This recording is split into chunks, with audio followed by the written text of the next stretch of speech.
But what if someone is a sinner? I thought I have a mitzvah to hate them. So all these things we've been saying about loving our fellow, that's great and all. But what about this burning obligation I have, which is that if someone isn't keeping the Torah, I have to hate them? Isn't that going to get in the way of me loving everyone? So hold your hate, everybody. Not so fast. What exactly is the Talmud's teaching? The Talmud is teaching that if you witness your friend sinning, it's a mitzvah to show contempt for him, okay? And you should also inform his teacher so he can show contempt for him as well. This ruling has a very limited application, okay? So this idea that you should hate him and you should tell his teacher so he can also contempt for him, this is within a very isolated situation. So first of all, the Talmud really only applies to, it doesn't apply to anyone, it applies just to your associate.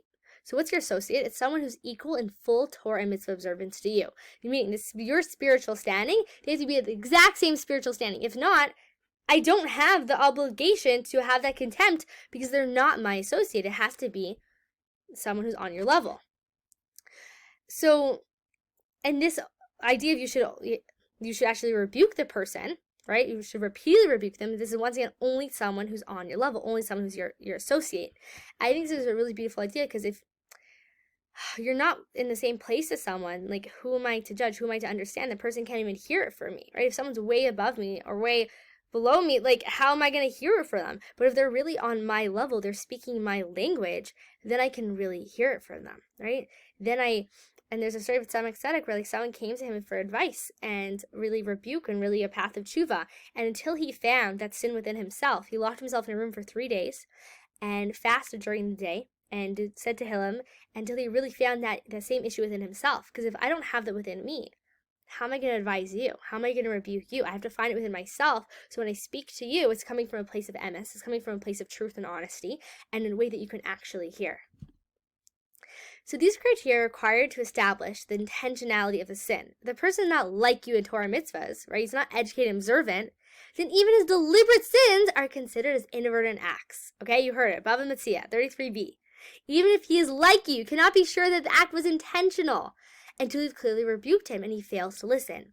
Only at this point is there a rabbinic obligation to show him contempt, okay? Meaning, if he's not like me, if he's not on my level of Torah mitzvahs, my view is that he's not obligated. Like, how do I know that he's holding in a place where he's obligated in these mitzvahs? So therefore, even his deliberate sins are considered as inverted acts. That's how I'm supposed to view it. I don't need to be harsher on the person than God is, right? I need to see it the way God's telling me to see it, and that is to truly judge them so favorably in the place of their sins, at least inadvertent acts, okay? And if they are on my level, well, how do I know that it wasn't by mistake? So through that rebuke, they're saying, hey, what's going on there, buddy? Right? What's going on there? Then I can actually see if this is intentional or not. So I really need to take many precautions. We're not just like hate mongers. Not at all. We hate on hate, okay? We're not looking to hate anyone. This is a very specific scenario where that would actually be the best thing for that person. But so far, we're saying the best thing for these people so far is just love. Story time. Okay? There was, once upon a time, it's a true story, in the beginning of the state of Israel, there was, I guess I'll say it when Eretz Yisrael was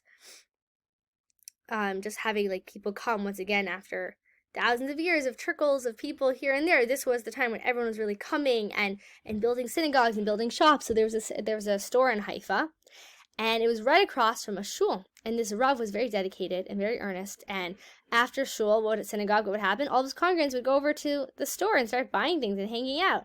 And he couldn't have this. And so he went over to the shop owner and he said, close your store. And the guy said, are you kidding me? Like, Shabbat, that's my most lucrative day of the entire week. And so this rabbi started really, really hating this man. And he went to a huge Rav and he said, what do I do? Like, I hate this man. He won't close the store. Maybe you could talk to him. And he said, do you love him? And he said, love him? I hate him. He's breaking Shabbos. He's making other people break Shabbos. And he said, okay, so are you sure that it's not your hate that's making him work on Shabbos? He's like, no, I hate him because he's working on Shabbos. He's like, yeah, but just double check. Maybe it's your hate that's causing him to work on Shabbos. He's like, you have an obligation to love this man. He's not on your level of Torah and mitzvahs. You need to see his sins as inadvertent acts. Okay, and your obligation, you don't have the mitzvah to rebuke him. He's not on your level. And you do have the mitzvah to love him.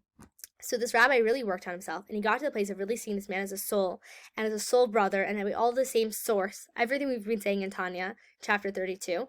And he went over to the man on Shabbos morning, and he hugged him. And every single week after that, for many weeks, he just went over and he just hugged the man and showed him love. And every week the guy was waiting for the rebuke, you know? He's kind of liking it. He was kind of getting used to it at this point.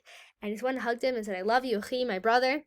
And after a few weeks, the man closed his door, which really shows us the power of love, okay? But even if that guy hadn't been successful in getting him to close his store, it doesn't matter, because he fulfilled his mitzvah of loving his fellow. He was acting with the love that was appropriate, that that guy deserved.